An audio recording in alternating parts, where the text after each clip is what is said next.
So then you obviously have to have access and utilize his EMR system. So, I've had lots of questions about how does that work? How do you interact? How do you learn the EMR system? So how were you able to learn the EMR system and the other office systems? Like, how did that come about? Yes. By the way, prior to my training, after my final interview with Dr. Metu, I did my self research because it's quite challenging, and I am not familiar with EMR. But then I was able to learn and understand it during my training with Dr. Metu and Shayla, and they taught me a lot, how things work in keeping the patient's records, how to be more careful in providing information due to confidentiality. And to be honest, it was very hard for me at first because I don't have any experiences in this field. Healthcare, knowing this is medical, and I graduated in marketing management. I am more on business, so this is new to me. So I always keep in mind that everything can be learned. So slowly by slowly, I started to understand how it works. And of course, because of Dr. Meto and Shayla's patience with me, it helped me discover the things I'm capable of. And after days and weeks of training, I was able to do my tasks, my daily tasks. And now it's easy for me to handle things. But of course, I always consult Dr. Meto if ever there are information that I am not familiar with, to avoid providing wrong information to the patient. And also, I always accept feedback from Dr. Metu. That's fantastic. Thank you very much for that answer, because the question that I got, one of the things, Dr. Med, too, that they asked over and over again, person after person, was how do you communicate effectively with your VA? Like, what do you Yeah. do? Before I answer that, I'll just chime in. It was interesting to hear your perspective, Rose, because from my standpoint, you learned, very quickly and did a great job. Thank you. So yeah, it was a great, you did awesome, and you're continuing to do a great job.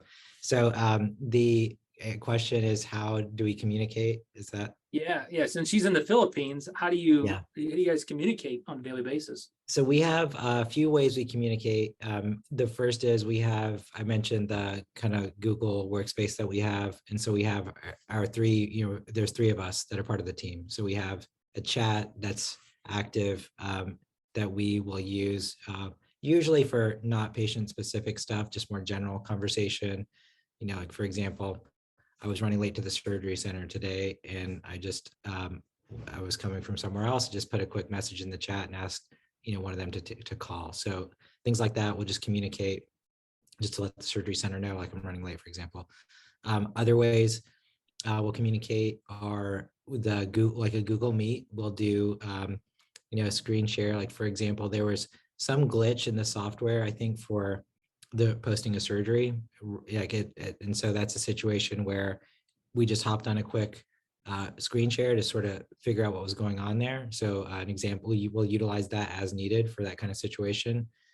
We will communicate through our VoIP, the software, the web-based application has internal notes where in a patient text conversation that we're having, or even phone log, we can communicate with each other. So we'll do some patient-specific communication there. And then with our medical record, really, there are tasks that are assigned, to each of us, and we'll send tasks back and forth that are associated with the patient with an update or question or something along those lines. So we'll communicate about specific tasks in that way. So those are the three ways that we're communicating primarily.